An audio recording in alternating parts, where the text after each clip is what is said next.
warahmatullahi wabarakatuh. Kami dari kelompok 5. Saya atas nama Bunga Dewi. Saya atas nama Mutiara. Saya Wan Saputra. Saya Waludin Saputra. Pada kesempatan ini kami akan mempresentasikan proyek yang berjudul Sistem Prediksi Kebutuhan Bimbingan Belajar Siswa Menggunakan Metode K-NERS, Nekbor atau KKN.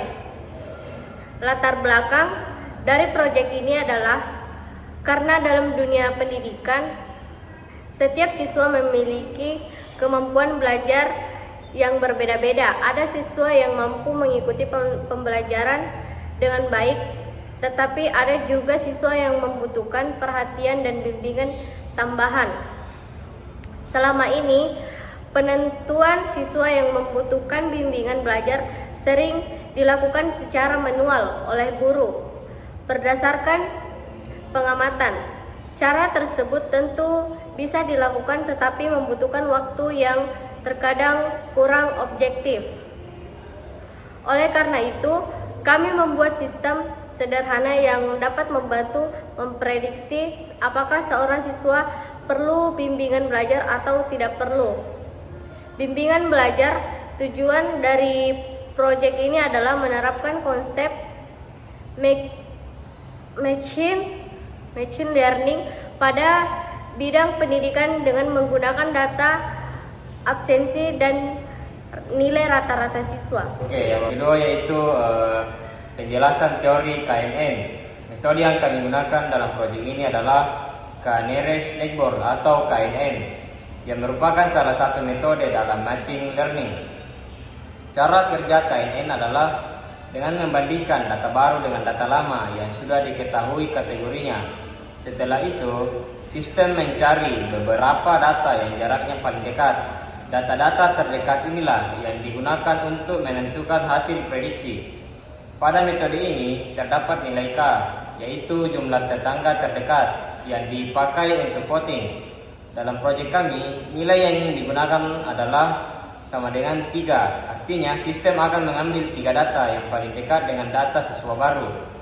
Untuk menghitung kedekatan antar data, kami menggunakan rumus Euclidean distance, yaitu D sama dengan akar dalam kurung X1 kurang X2 pangkat 2 tambah dalam kurung Y1 kurang Y2 tutup kurung pangkat 2. Dalam proyek ini, variabel yang digunakan adalah absensi dan nilai rata-rata. Semakin kecil nilai jaraknya, maka semakin mirip data tersebut dengan data baru yang diuji. Selanjutnya, data latih yang kami gunakan terdiri dari 6 data siswa. Setiap data memiliki nilai absensi, nilai rata-rata, dan label keterangan yaitu perlu atau tidak perlu bimbingan. Contohnya, ada siswa dengan absensi 90 dan nilai 88 yang termasuk kategori tidak perlu. Dan ada juga siswa dengan absensi 60 dan nilai 65 yang termasuk kategori perlu. Alur kerja sistem kami adalah sebagai berikut. User memasukkan absensi siswa. User memasukkan nilai rata-rata. User memasukkan nilai K. Sistem menghitung jarak data input ke seluruh data latih.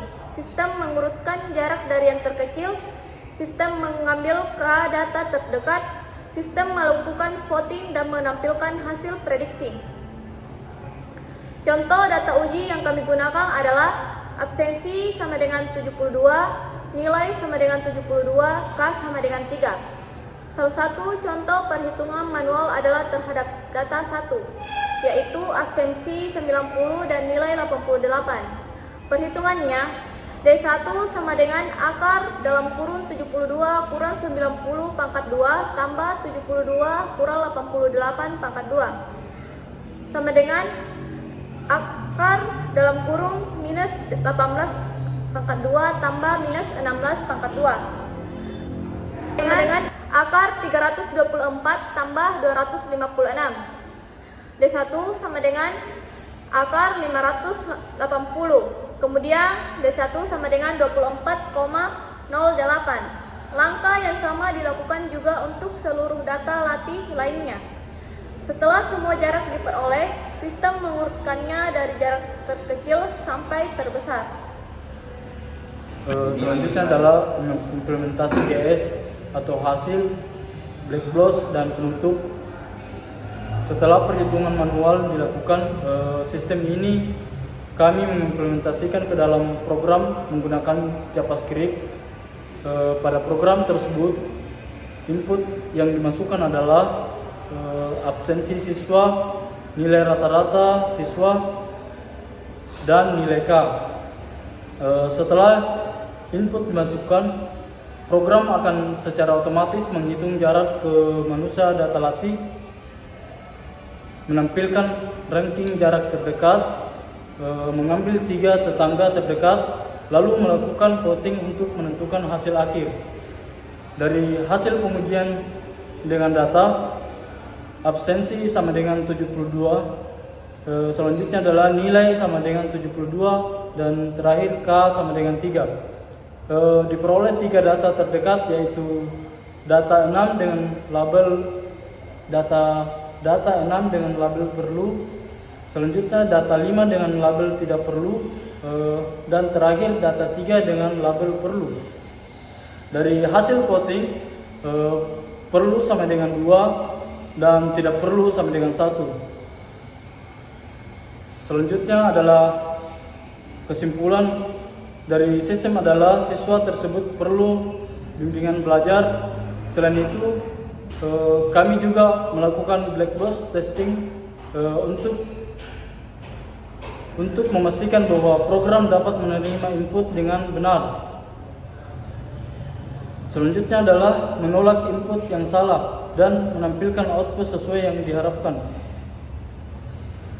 Dari proyek ini adalah metode K-Neures atau Neckboard dapat digunakan untuk membantu memprediksi kebutuhan bimbingan belajar siswa secara sederhana berdasarkan data absensi dan nilai rata-rata.